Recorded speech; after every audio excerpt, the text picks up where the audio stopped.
Who is Andrew Tate? Four-time world kickboxing champion, multi-millionaire, viral TikTok sensation? Or is he misogynist, leader of the incel community? This video is an unbiased analysis of Andrew Tate, in which I will not praise nor condemn him in any way. I will only speak about his values and who he is as an individual based off of the facts that I have witnessed. Slight disclaimer before I begin: my buzz cut and my clothing choice are in no way inspired by Andrew Tate necessarily. It's a pretty common attire where I'm from, but I look forward to all the clownery within the comment section. So let's get started with the analysis. Andrew Tate has three primary personas: Morpheus, Andrew, and the third persona is Top G. The first persona is Morpheus, characterized by saviorism. To understand Morpheus, we must first understand the Matrix. So what is the Matrix? We're not talking about the movie. The Matrix, from Morpheus' perspective, is the idea that reality itself is a simulation that is controlled by elite figureheads that manipulate our decisions in real time. To prove the idea of the Matrix, Morpheus points to failures within society that he points out as reasons as to why we need imminent forms of defense. And this, by nature, can be seen as a form of fear-mongering. So how does he sell his point? He uses grandiose wording. He's very careful with the words that he uses. He phrases things in ways that he knows will spark some sense of a reaction. And the reason for this is because it acts more so as a selling point to convey the message that he aims to convey, thus selling the ideas that he likes to sell to his audience more effectively and getting the message through at a more efficient rate. The way that Morpheus phrases things leads to more reactions due to more controversy, and that in turn leads to more publicism, which is quite a genius way of him to sell himself in that sense. Morpheus appeals to young men that desire the money, the fame, the glory, the women that Andrew Tate has, and he acts as the figure that would save them. That is who Morpheus is in nature. Morpheus grants his followers the red pill, which is Hustlers University, which is a selling point for Andrew to garner more money and more publicisms via his followers pumping out his content. And pumping out his content equals more money for his followers. The red pill, in this sense, is the pill of truth, or at the very least, that is how Morpheus chooses to strategically phrase it. Now, let's talk about the second persona, which is Andrew Tate himself, which is characterized by strength and virtue. To understand Andrew Tate, you must first understand his come up. Andrew Tate is the first son of the greatest black chess player in all of history. He grew up in Southside Chicago and Luton, London, which are some of the worst areas in both America and within London. And this somewhat crafted his worldview that men must suffer and they must go through immense tragedy in order to truly garner the sense of manhood that he describes himself to have. Andrew views men as figures that must come from very gritty and tough environments. He believes that men need trauma. They need hardship imminently throughout their childhood and their grow up. He believes that trauma is what defines a strong man, because in order to truly become strong as a man, you must face trauma and overcome it in order to build yourself up from the ground. This is exactly why he hates geeks. He believes that geeks are men that have never suffered any real trauma throughout their lives. He believes that these men are those that lived catered lives, that have not faced hardship to a high degree, and thus they are not worthy of manhood from his perspective. Andrew Tate also dislikes drug users and video game players, specifically because he sees drugs and video games as forms of escape from reality, and he believes that only the weak would choose such a route to escape from their reality rather than facing the hardship head on. He sees these drugs, these video games, these escapes from reality as somewhat of a blue pill. The idea of embracing a delusion rather than facing the harsh realities of the world. And he believes that this is a choice that are made by weak men in order to escape from a harsh situation rather than facing it head on. And if there's one thing that Andrew Tate's more than anything in men, that is weakness. Andrew Tate, when it comes to his religious beliefs, is a self-described Muslim. And he transferred to being a Muslim and joining Islam as of recently, not too far. Specifically because he believes that religion means nothing if the individuals that follow said religion do not fight for it. Hence why he chose to transfer. He believed that Christianity, which is a religion that he used to follow, he was an Orthodox Christian, he believed that it was weakening and that its followers were no longer strong-minded enough to fight for what they believed in comparatively to what he saw and he felt within Islam. Hence his decision to transfer into Islam. Andrew chooses to follow religion specifically because he believes that less religious societies breed more degeneracy, as he describes. And he believes that if religion is good for society at large, it must be good for himself as an individual. It's no surprise that an individual such as Andrew Tate chooses to be religious. As he describes, he believes that he is one of God's favorites. Part of the reason as to why Andrew doesn't fear the cancellation that he has ahead of him is specifically because he has one individual, one single individual, that he cares about more so than any other.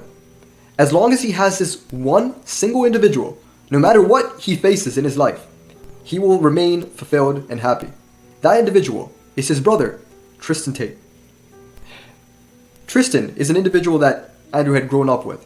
Someone that he faced poverty together with, and someone that he got rich together with.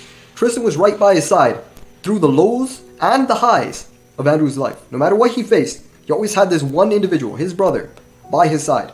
And as long as he has Tristan by his side, as he once described, nothing would scare him. Cancellation meant nothing to Andrew. It means nothing to him. Specifically because no matter what he faces going forward, he knows that he will still have his one and only brother with him. There are three things that keep him happy. The first is health. No matter what you gain in your life, you're not going to be happy if you don't live long enough to enjoy it. So the first is health.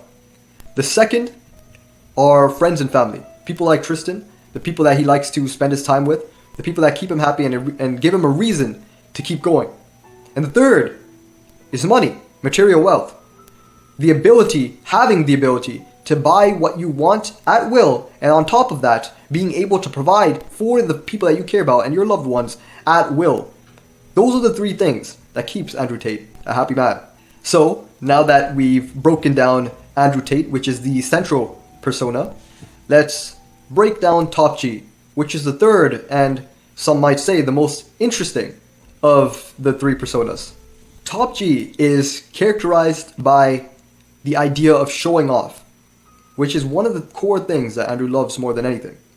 From his perspective, and as he describes, Top G is an individual that is successful in all realms of human endeavor.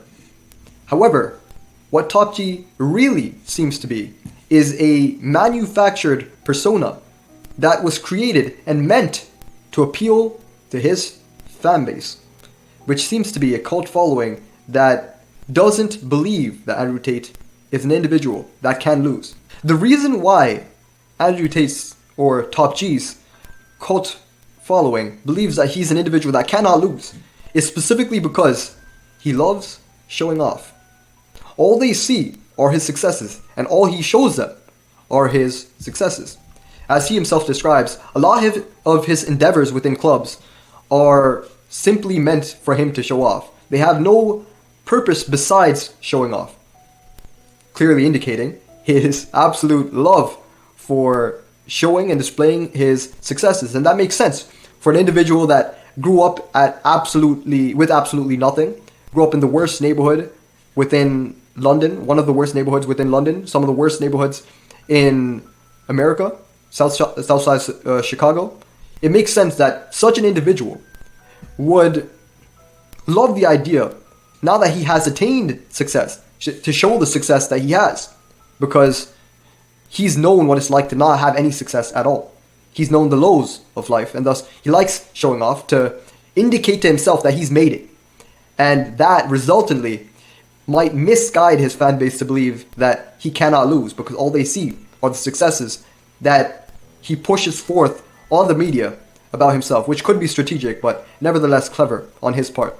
So part of the reason as to why Top G might love showing off is specifically because he is the first son of the greatest chess grandmaster in history. He is the son of a man that instilled within his head that he must win.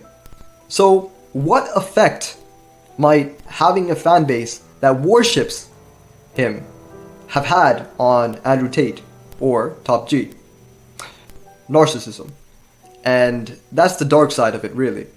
The idea that he can't lose, which he might have used as a guise to propel his fan base and motivate his fan base, might have been something that he had he had started to believe in thoroughly and fondly.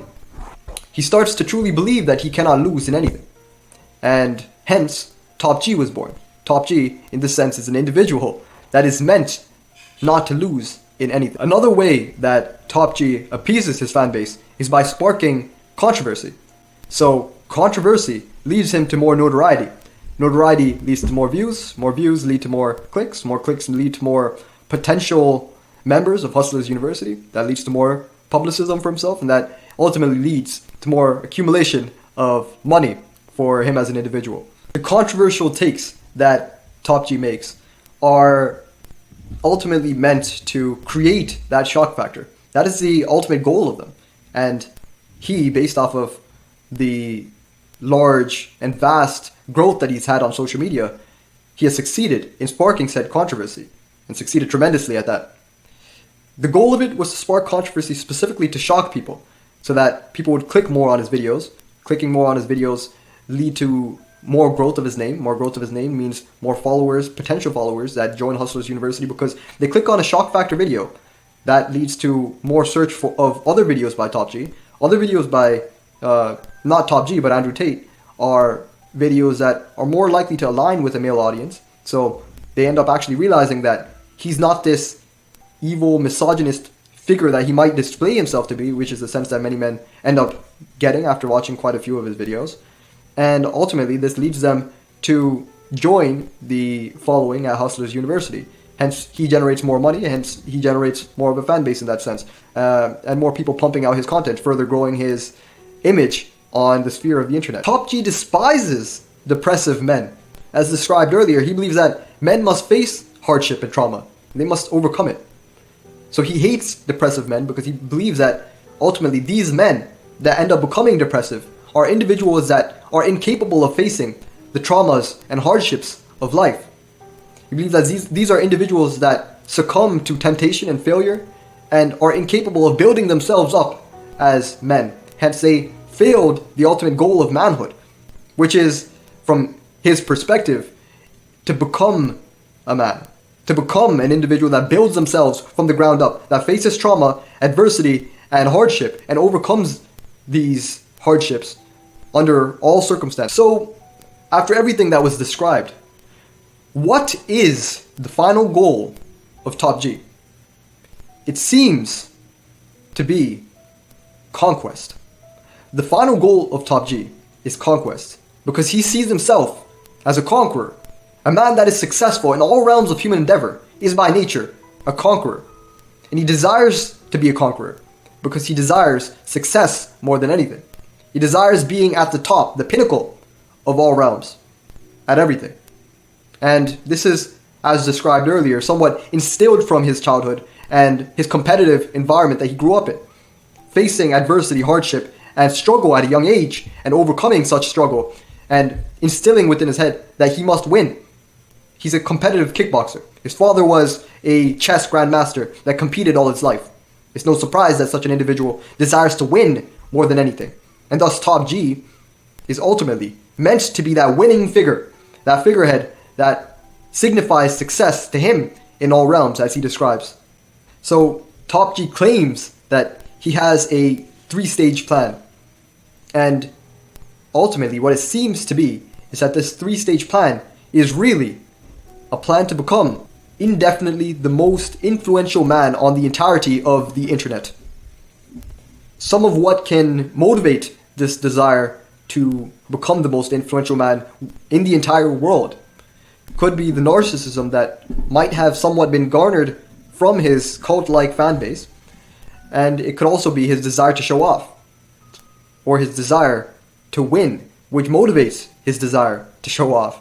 Despite it all, the unfortunate result of Top G's endeavors is a single mass cancellation. So let's talk about the downfall of Andrew Tate.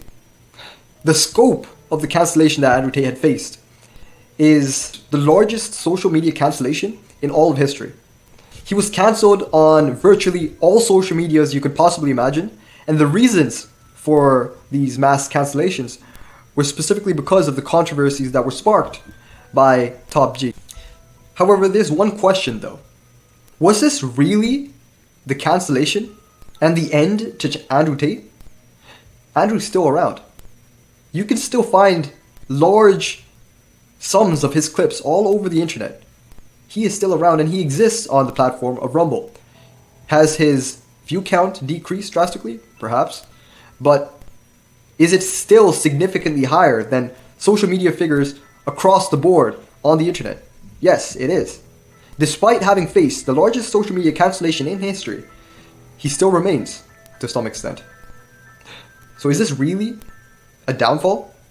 Or is this, as he describes, just the second stage of his plan of internet conquest?